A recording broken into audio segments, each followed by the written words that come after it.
Vamos falar do debate político, gente, nas redes sociais, que a gente sabe tem ficado cada vez mais intenso. Twitter vem monitorando o engajamento de usuários durante essas eleições e a gente vai entender melhor quão relevante está sendo a participação das postagens online com a Tica Almeida.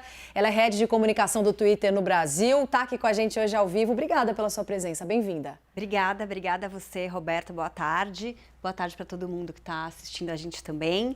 Acho que a gente pode recapitular um pouco dos dados, né, que a gente trouxe. Então, primeiro a gente trouxe um grande apanhado de como se comportaram as conversas em termos de volume. Desde a primeira semana, quando começaram as campanhas, a gente pegou a semana de 15 de agosto, né, as campanhas começaram no dia 16, como evoluiu um pouco este volume de conversas. O que eu acho interessante mencionar, dado que hoje temos o primeiro debate presidencial aí de segundo turno, é que debates são momentos em que a gente tem picos de conversas. Então, a gente pode ver aqui no gráfico, é claro, a primeira semana a gente ainda estava, né, aquecendo os motores das conversas. Acho importante explicar como que a gente chega nesses números. Então, todos aqueles tweets que são publicados no Twitter, a gente tem algumas palavras-chave, puxa essas palavras-chave numa ferramenta e chega ao volume total de tweets no Brasil sobre as eleições, tá? Então, é assim que a gente levanta. O que a gente vê aqui?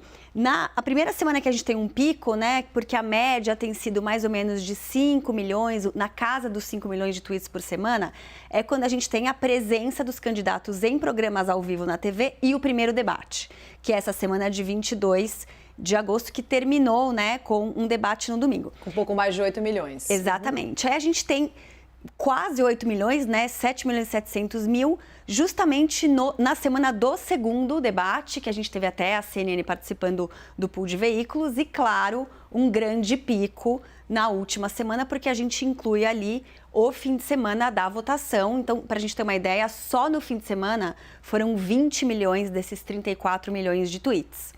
Depois, a semana logo depois da votação, também tem bastante conversa.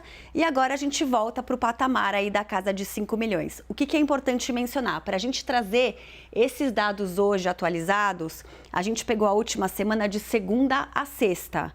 Então, nas outras semanas, a gente tem de segunda a domingo, nesta semana de segunda a sexta. Sim, a gente tem outras telas também. São 5 telas que mostram pra gente essas movimentações e mostram, Tica, como os usuários estão acompanhando as eleições de forma muito intensa, né? Sim. Acho que é interessante a gente falar um pouco dos grandes temas, né? Então, a gente tem alguns temas que a gente monitora, são temas mais macro, mais abrangentes, e mudou um pouco a posição dos temas, porque isso é em ordem, né? Então, das conversas sobre eleições, quais são os temas sobre os quais as pessoas estão mais falando? No primeiro turno, a gente teve corrupção e economia, né, em primeiro e segundo lugar.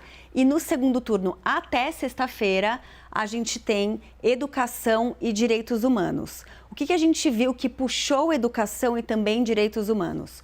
Do lado da educação, a gente teve logo depois da votação as pessoas, por exemplo, postando que elas estavam votando nas escolas em que elas estudaram.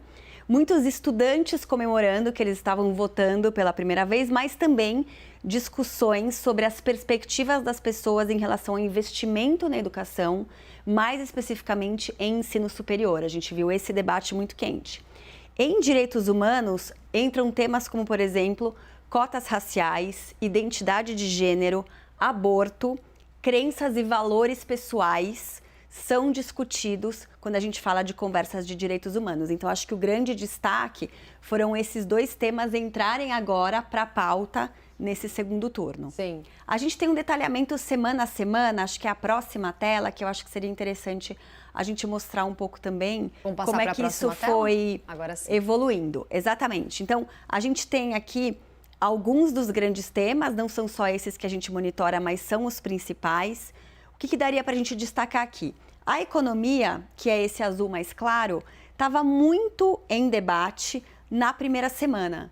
Depois ela ficou entre 15% e 20% do total. Só explicando aqui, gente, que não soma 100, porque a gente não está com todos os temas nessa tela, tá? Mas são os principais. E depois ela ficou entre 15% e 20% e não cresceu tanto. O que a gente viu de diferença na economia?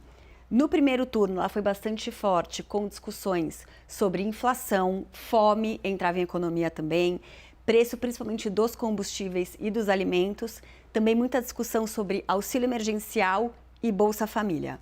Agora, no segundo turno, quando a gente olha com um pouco mais uma lupa as conversas sobre economia, a gente vê principalmente uma comparação entre as duas gestões, né, entre os governos, em alguns temas como crescimento econômico, geração de emprego, gastos públicos e crescimento econômico de maneira geral, tá? Acho que outro tema que é importante a gente colocar aqui, que não apareceu em slides anteriores, é a saúde, que se manteve aí na casa de uns 10, 15% que a gente está vendo em amarelo. Muitas conversas sobre pandemia e vacina no primeiro turno. Agora, no segundo turno, a gente continua vendo pandemia e vacina, mas entra a questão da vacinação contra a pólio também, né, que esteve muito em voga. E a gente vê tweets de pessoas falando muito sobre saúde mental também. Como os eleitores e eleitoras têm se sentido nessa fase de eleições, então acabam mais do segundo turno do que do primeiro, até porque há um cansaço geral. A questão da saúde mental começou a aparecer e se destacar mais na nossa análise agora no segundo turno, de fato. Sim. Não sei se você tem alguma outra dúvida. Acho que violência talvez valha a pena a gente falar, que a gente não abordou antes. Sim, violência. Então, em cinza. No primeiro turno, discussões que se enquadram ali em violência, tinha muito a questão de porte e compra de armas e um pouco de tráfico de drogas, então entra nesse grande tema de violência. O que a gente vê agora no segundo turno, eu acho interessante falar porque foi muito destacada na semana do dia 10, tem um motivo para isso. A gente vê uma discussão, principalmente em São Paulo, sobre policiamento, sobre o uso ou não de câmera de segurança nos uniformes da Polícia Militar. Tem também uma comparação entre a segurança pública em diferentes gestões, por exemplo, com comparação de índices de homicídio, mas também políticas públicas para proteger vítimas de outros crimes, então principalmente grupos mais vulneráveis ou minorizados, como crianças e mulheres. E acho interessante a gente falar de mulher, porque no dia 10 de outubro a gente teve o Dia Nacional de Luta contra crimes à mulher, violência à mulher. Então, a gente teve muito tweet por conta deste dia também, puxando o percentual de violência na conversa como um todo para cima. Sim, Tica, muito obrigada pela sua participação aqui comigo hoje, mostrando a movimentação dos assuntos nas redes sociais para esse segundo turno. Valeu, bom trabalho. Eu que agradeço. Até mais.